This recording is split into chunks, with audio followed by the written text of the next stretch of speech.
Oke teman-teman, pada kesempatan video kali ini saya akan membagikan sedikit cara yang efektif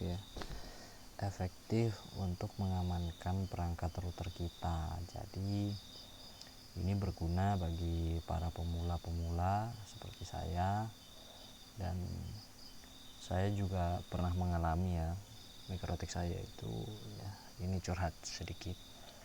Mikrotik saya itu ini teman-teman, mau dihack sama orang, jadi di lock ini banyak peringatan yang berwarna merah gitu ya. Jadi dia tuh login pakai username sama password yang berbeda. Jadi saya kan ceritanya gini ya teman-teman, saya itu kan langganan VPN ya, VPN untuk remote mikrotik jarak jauh. Nah ini, jadi dia menggunakan metode OVPN client. Nah si IP dari VPN ini ada IP yang iseng gitu, mau masuk ke mikrotik saya gitu. Jadi dia tuh mau nembus gitu. Nah agar ini ya, jadi kita harus memberikan pengamanan yang ekstra, karena akal-akalan si tukang hacker itu ya guys, mikrotik kita itu jadi di lock gitu. Biasanya untuk di settingan pengamanan tombol reset itu kadang di disable.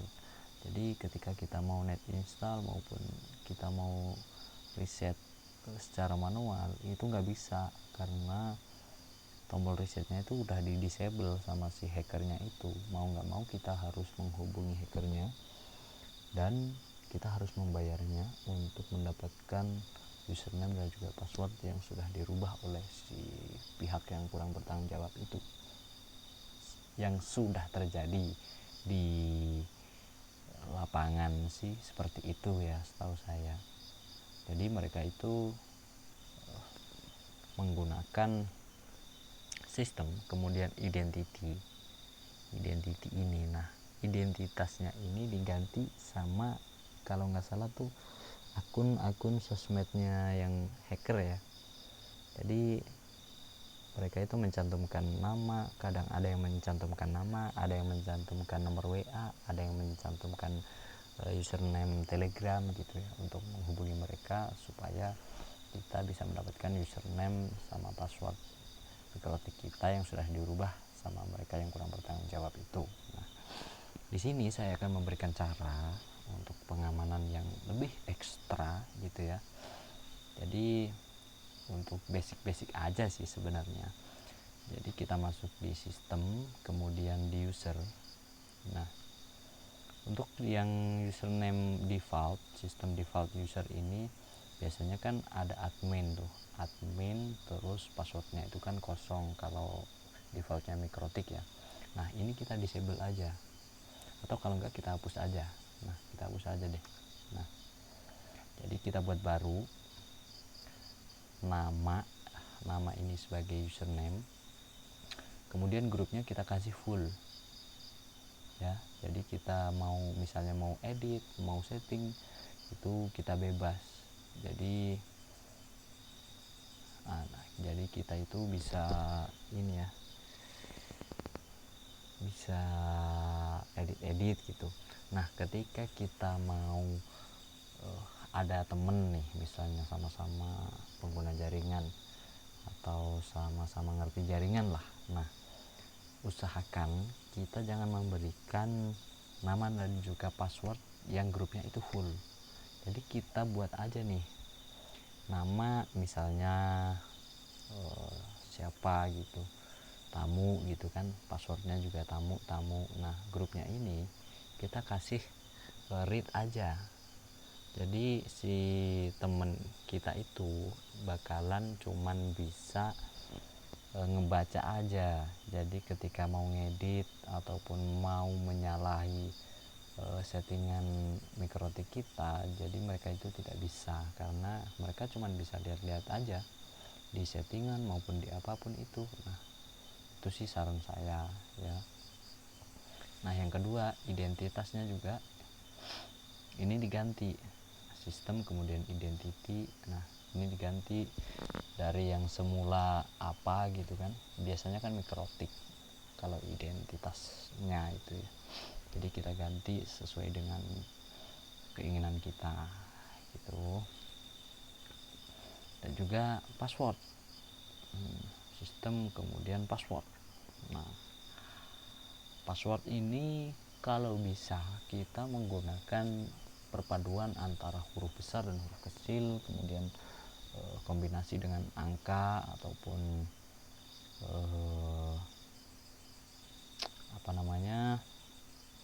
misalnya entah titik atau koma atau tanda tanya gitu ya. Jadi kita usahakan sesulit mungkin untuk ditebak orang ya.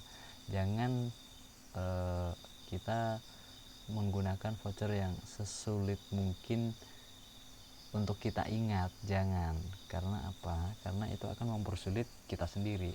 Jadi kita harus membuat password sesulit orang tebak gitu, tapi mudah diingat. Nah, misalnya jangan tanggal lahir itu nanti mudah ketebaknya. Misalnya nama apa gitu, nama tempat kelahiran atau nama keluarga, salah satu keluarga, atau nama tempat bersejarah kan bisa. Kemudian ada juga nih yang bisa kita amankan lagi adalah di IP kemudian di service ya. Jadi ini kan biasanya ter-enable ya kalau mikrotik baru ya, FTP, namanya FTP, SSH, Telnet, dan juga WWW/SSL ini kalau kita pengguna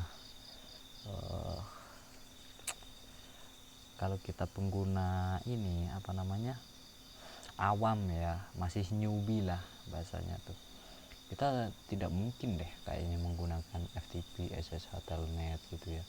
Jadi ini hanya untuk para pengguna yang udah gede, udah usahanya udah gede gitu kan. Kita ini kan baru mau beranjak ke tahap gede ya, amin. Jadi yang tidak perlu aja itu kita disable. Jadi diusahakan yang diperlukan aja yang ter-enable. Jadi API ini saya fungsikan untuk sebagai port micmon ya. Jadi kita enable aja yang API sama API SSL ini. Kemudian FTP, SSH, Telnet itu kita disable. Jadi kita hanya menggunakan API SSL, Winbox, dan juga WWW ya. Nah, WWW juga nih. Ini kan port bawaannya tuh biasanya 80 ya. Jadi ketika si klien tahu berapa gateway kita, itu ketika diketik di browser maka akan terbuka si webfig mikrotik ya. Itu ketika kita menggunakan IP gateway terus kita masuk di web browser. Jadi usahakan kita harus ganti portnya dulu. Yang umumnya atau defaultnya itu 80, kita ganti misalnya menjadi 81 atau 82. Jadi di sini gateway saya adalah 170.0.0.1. Nah, jadi kita bisa berubah menjadi 181 nih yang udah saya terapin. Jadi ketika kita mau masuk ke webfig lewat web browser, jadi kita tidak setting melalui Winbox tapi melalui web browser, kita tinggal ketik 170. Sebentar saya contohkan. Saya akan buktikan tanpa memasukkan port maka tidak akan bisa masuk ke WebVic 170.0.0.1. kok titik 12 lagi, titik 1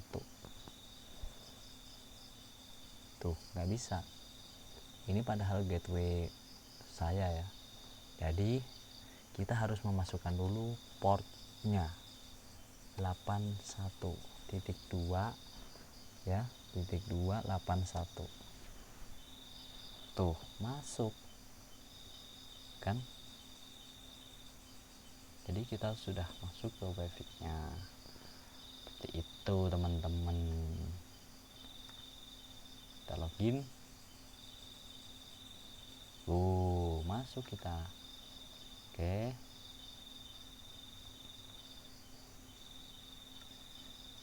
jadi usahakan untuk port www nya ini kita ganti ya. Untuk Winbox dan juga API sih nggak harus ya. Dari dulu saya sih nggak pernah ganti kalau API sama SSL ini. API SSL sama Winbox ini nggak pernah saya ganti portnya. Udah sih itu aja. Jadi usahakan username sama password itu kalau bisa sesulit mungkin untuk ditebak orang, seperti itu ya. Jadi kita akan memproteksi perangkat kita dari perilaku orang-orang yang kurang bertanggung jawab, seperti itu.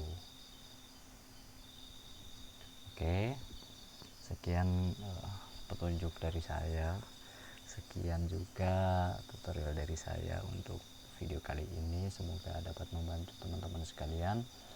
Apabila ada yang mau dipertanyakan ataupun mau ada usulan tentang setting apa tentang mikrotik, silahkan tulis di kolom komentar di bawah. Oke, terima kasih. Wassalamualaikum warahmatullahi wabarakatuh.